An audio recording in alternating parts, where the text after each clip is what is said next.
I'm Liz, and I'm an engineer at Honeycomb. And today I'd like to show you what Christine means when she talks about designing for curiosity with features that are fast and fit both developer and operational needs. We're going to look at what it means in practice to reimagine the workflow of releasing software to production. I'm going to show you how we release software at Honeycomb and how we debug it and how that differs from other places that I've worked before. Because in a previous life, we did big bang releases. We only shipped software about once a month in big batches to production. And we wrestled with having many different release branches. We spent hours rolling back anytime misbehavior turned up in prod. And we struggled to diagnose subtle performance problems, such as individual users having a slow or erroring performance. Now, it's true that companies have gotten better at performing small batch releases more frequently. But moving faster doesn't necessarily translate to more safety. There's often no real confidence that deployments are truly production ready, and engineers don't really have a good understanding of how their changes are going to behave in production. So we're packaging up and shipping changes to production often and automatically, but the net result of unreliability and distrust of production is the same. Because if issues happen once that feature reaches production, with older tools, it's still difficult to diagnose exactly why those issues are occurring, and we often have to roll back as the only way to fix the problem. But fortunately, we're able to move much faster and more reliably at Honeycomb. We practice continuous delivery, and we integrate observability into our entire software development lifecycle, and we call this observability-driven development. So today I'd like to show you how I modify, release, and debug new Honeycomb features that we're shipping to you all in production by using a second copy of Honeycomb. I'm going to be showing you how instrumentation, build, service level objective, querying, metrics, and collaboration features all combine together to make for a fast and reliable developer experience that empowers our developers to have curiosity and understanding. So let's show you Honeycomb's Query Data API. It's a new feature that's being released today that allows you to run Honeycomb queries programmatically and obtain results as data that you can integrate into your workflows any way that you see fit. So for this demo, I'd like to show you how I can make modifications to that new feature. Let's suppose that I want to improve the freshness of results for beta customers of the Query Data API. Let's go ahead and cache their results for less time so that they can get fresh data every 10 seconds, not every 10 minutes. And let's allow them to do that, not just for 24 hours of data, but for an entire month at a time. So we're changing these parameters, and we're adjusting the handlers that handle query, rate limiting, and caching. So we're going to kick off a pull request that will test and build this change before we release it to production. And then Circle CI will go ahead and start building my software. Now I can follow what's happening inside of the Circle CI UI, and that'll give me the web of dependencies, but it doesn't tell me what's happening at what time, what happened when. So instead, let's look at the build jobs as a trace inside of Honeycomb. When we look at that view, that enables me to understand why my build is unusually slow and what the slowest part was. And this is something that Honeycomb build events enables, and it integrates for us with a Circle CI org, but you can also use GitHub Actions or just run a shell command inside of your build pipeline. So once my build is finished, I can go ahead and think about releasing it to production by clicking on the merge button. But wait a second, let's make sure that it's actually production ready. So at Honeycomb, what this means is that I want to have enough telemetry baked in so that I know how my production services behavior is changing and which users are impacted. If the performance is negatively impacted for any reason, I need to know what I'm looking for inside of the prod code. So let's review how we measure and understand success.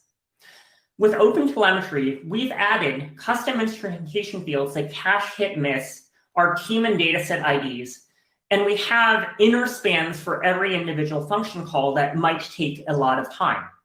And this is all in addition to the automatic instrumentation that OpenTelemetry adds on every API request.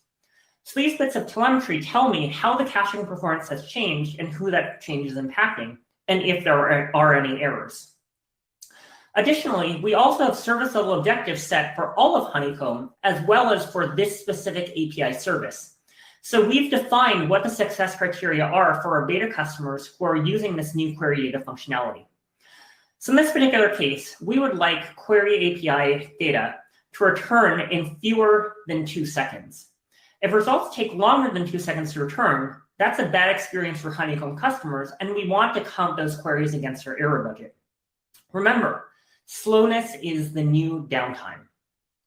Of course, we've also zoomed out and looked at all of our service level objectives just to make sure that everything is in a good state before we push any releases.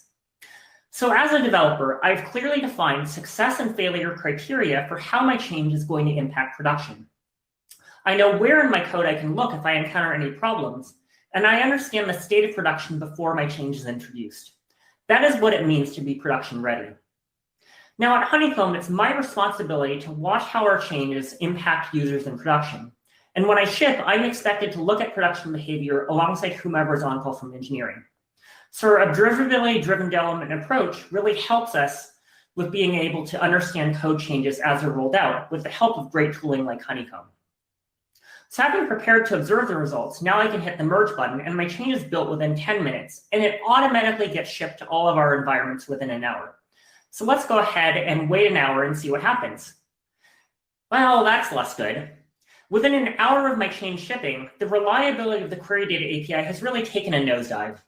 So that's unfortunate. The good news is that we found out before we exhausted our entire error budget because we got a burn alert that told us proactively. So the engineering on-call and I both start looking because they're on call for the service as a whole, and I'm responsible for watching my specific code. So we can see that there's been a dip in availability, and Honeycomb points out what factors are contributing to unavailability, which properties are shared between all the failing requests that happened after my code was released to production. Because I want to understand, why did my code fail and why didn't this turn up in pre-prod? So Honeycomb's integrated bubble up feature helps us understand what keys and what part of the key space is broken. So you can see a few things. First of all, the heat map lets us see that a majority of the queries are still faster than 2 seconds, but some are a little slow, and that's a bad customer experience. We consider that a failed query. We can see that all of the slow queries come from 3 specific partitions from 1 or 2 specific build IDs, and they all have a very high number of results being returned, a high number of result groups. So this really helps me drill in and understand what are the common factors of performance that are happening here, and how might I be able to stop this SLO burn from happening. So let's drill in even further and get a record of this customer's queries using the query data API on this specific data set. Now, as you can see, there's only maybe about half a dozen customers here with early access to the query data API, but I could as easily have plotted across all Honeycomb queries being run across tens of thousands of data sets. It doesn't really matter. Honeycomb can query and group by any arbitrary number of cardinality fields and query across arbitrarily many of them as well. So let's go ahead and have a look at the performance for this specific data set. And let's also maybe zoom out and group by dataset ID and have a look at all of the data sets together now that we've examined how recently this behavior started happening. So let's use Honeycomb's new time comparison feature, which allows us to understand how this customer's queries and all of the queries against this API have performed day on day or week on week. Is it that this customer is ramping up and this is a normal behavior during a weekday? Or have they suddenly started sending us more queries than normal? In this case, we can see that the customer that is seeing slow query performance is suddenly flooding us with a lot more queries, and that we're not getting cached results. We're doing fresh work every time. So we're able to compare day on day and week on week and see what's happening. But just to make sure that it's not just this one customer, let's also have a look at what's going on with the other customers. Now, I'm going to note that there are a lot of other customers on this graph. And we may not necessarily want to look at all of them because there are a few customers here that have sent one query in the past week, and then they've gone away. They haven't really sent us another query using the query data API. So what if I could declutter my graph and get rid of all of those things that don't necessarily matter for this particular investigation? So that's where it would be really helpful to use Honeycomb's new halving clause feature. So that lets us focus only on the relevant time series and allows us to remove that clutter and show us only groups that have, for instance, let's say 2 results at least that either succeeded or ate into my error budget. So I'm going to go in and set the halving clause to show only groups having a count of greater than 2. So this is something that you couldn't do before, and now it lets you not just query across individual events, but filter across groupings of events. Doesn't that graph look a lot cleaner? So now we can see that there are a couple of customers that have been querying us and have been still seeing successes, but it's only one customer that is seeing consistently slow performance and is seeing consistently more queries. We can also confirm this hypothesis by going into BubbleUp and highlighting a specific area that I want to look at, rather than trusting Honeycomb to only show me the queries that have a failed service level indicator. So that enables me to do my own exploration and digging, and have Honeycomb hint to me proactively with its machine smarts what fields I might want to look at. But let's also share what I know as a human. Let's share that with the rest of my team by describing the query and saving it so that my teammates can see this behavior in their query history. So by doing that, I've saved the results in our shared lab notebook, so we can all look together and see what queries have we all run and which ones have been annotated with titles. And then I can go in, or my teammates can go in, for instance, my teammate who's on call, and they can see in team saved queries what queries that I ran and named. So this really helps us as a team debug issues faster, because we're all able to understand what's going on in production together. But let's go ahead and dive in a little bit more and have a look at an individual trace exemplifying the slow behavior. So we can see here that this is a query that is not just buffering and is sat in a queue for 2 seconds. We are actually spending 2 seconds of time in AWS Lambda, as well as in the parent process of Retriever, which is our storage engine. So this user is not just hammering us with a lot of queries. Their requests are taking a lot of time, and that time is actually spent chewing on doing that computation. So we should probably verify that the system as a whole is behaving well. So we're going to need to go back and have a look at the system holistically. So let's go ahead and have a look first at which hosts are most negatively impacted by this change. So we can see here that some of our hosts are perfectly healthy, but that there are 3 particular hosts that are seeing a high number of errors being returned and high latency. So we could, for instance, at this time, filter just that individual host name, as well as being able to filter by dataset and so forth. But in this case, what I'd like to do is show the metrics for my entire system together.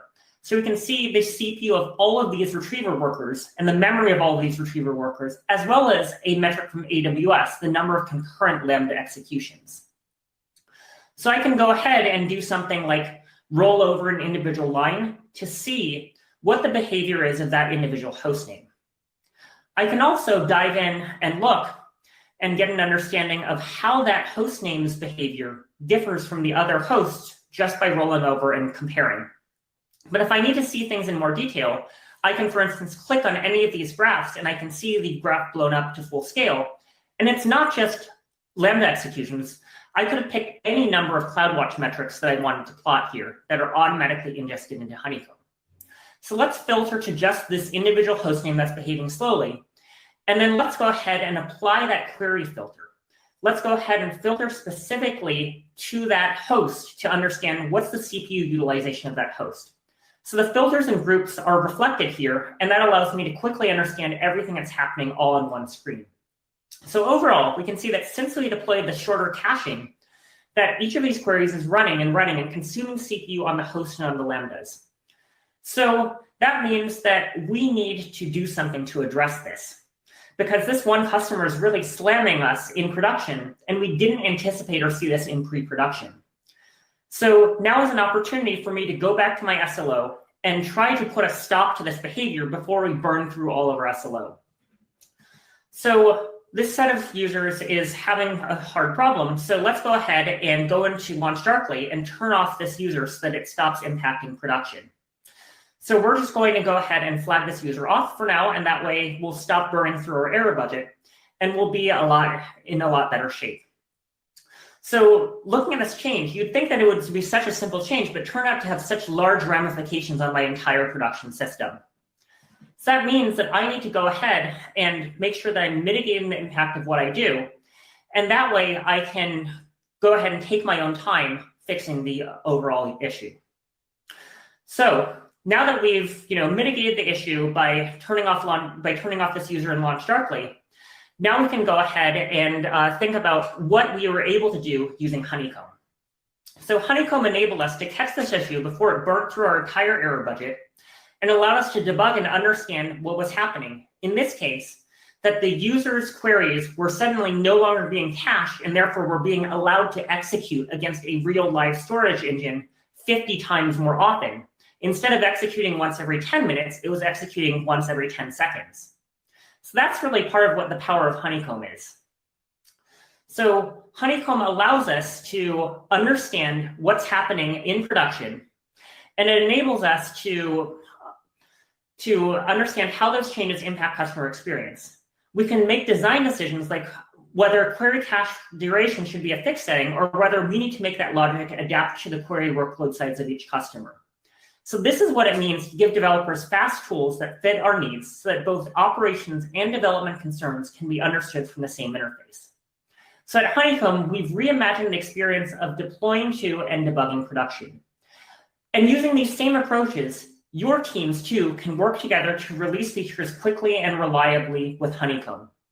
And you can center around doing what you do best, building customer experiences that will delight your customers. Thank you very much for your attention and enjoy the rest of Honeycomb.